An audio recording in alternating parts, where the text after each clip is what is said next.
Andres Reyes, 6/13/1988. All right, you, sir, are charged with 2 counts of murder in the first degree, Class 1 felonies, and 1 count of a form of child abuse by an adult, a Class 3 felony. The Public Defender's Office is appointed to represent you. Does the County Attorney's Office have a position concerning Mr. Reyes' release? Yes, Your Honor. George Kellerman from the Maricopa County Attorney's Office. The information in the Form 4 is somewhat sketchy, but what is clear is that Mr. Reyes had both a personal relationship with the adult victim, who was a quadriplegic, completely dependent upon others for her care and well-being. He also was a professional home caregiver to the same victim. So I'm saying, independent of his personal relationship with her, as a professional attendant, he is the lifeline between a completely incapacitated quadriplegic and whatever care or assistance she may require. The Form 4 indicates, and that witnesses corroborated it, that on periodic occasions he intentionally shot her with a pellet gun for no apparent therapeutic or reason whatsoever. And it also indicates here that she, and the cause of death is not indicated, but she ultimately died, and that no emergency care, EMT, 911, any type of first responders were summoned to the scene.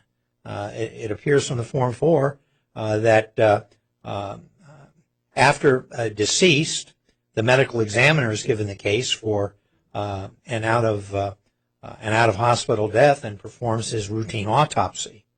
And apparently, in the course of that, and with the medical information, and taking the results of that autopsy and presenting them to practicing physicians, it was determined that had care been summoned for her, there is a high likelihood she would not have expired. At the same time, it indicates that she was pregnant with what appears to be a healthy, non-debilitated fetus, and that Mr. Reyes was fully aware of that situation. Despite all of this, she languished and died while he was present and did absolutely nothing. So the state believes that this, that the circumstances of this offense indicate just a complete callousness for the value of human life. And for that reason, the fact that there's 2 homicides involved, both being attributed to him, the state is requesting that this court set bond in no less than the amount of $500,000. The state would not object to that being a secured appearance. As one final comment, the state would note that, according to the Form 4, he currently also has an abuse charge pending out of the state of California, but that is a non-extraditable warrant. So the state believes that he, in fact, does pose a danger within the community. The state believes that he is a flight risk, and because of the gravity and seriousness of the charges against him, the state believes that a $500,000 bond is appropriate. Thank you. Mr. Reyes, I'm setting a bond, a secured appearance bond, in the amount of $250,000 in this case. Your next court date will be May 23rd at 8:30 across the street in Superior Court. Your Honor, a lot of that was not true, to be honest. Let me tell you something. The information that I have at this stage is, other than what the person in your shoes, the defendant, might say, are statements by police officers who investigated the case. At this stage, we accept what they have said in their police reports as being correct and credible for the purposes of determining whether or not there's probable cause to believe an offense was committed and whether or not you're the person who committed it. and for the purposes of establishing any conditions of release. You have an attorney appointed to represent you. You can explain this to your attorney.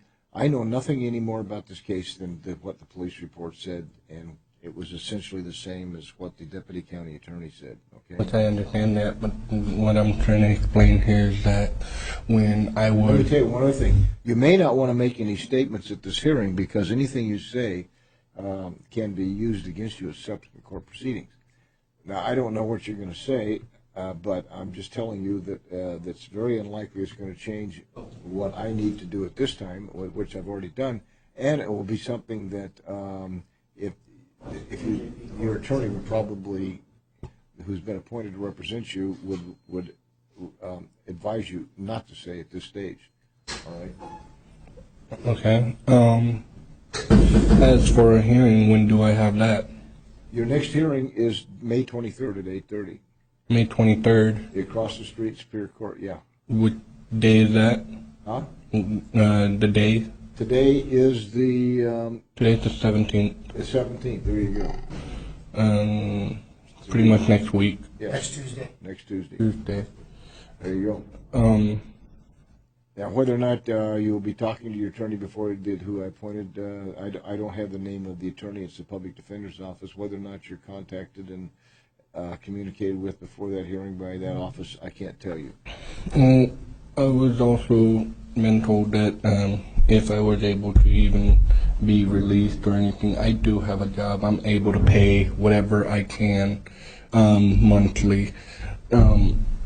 Even having to go to court and deal with. And in a lot of cases, that's of a lot more consequence than it is in a case like this. But in a case like this, where the charges are so serious, the fact that you are gainfully employed and can afford to pay for an attorney isn't something that I may not be able to as far pay. as I'm concerned, outweighs the nature of the charges and the likelihood that it concerns me that you are a threat to the community if you're around small children or disabled people, and you do have a non-extraditable charge, a conviction for this, I guess, or charge pending in another state, and the fact that you would not appear for future court proceedings because of the seriousness of the charge.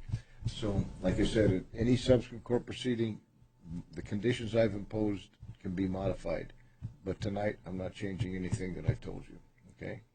So, steps to your right. Sign your release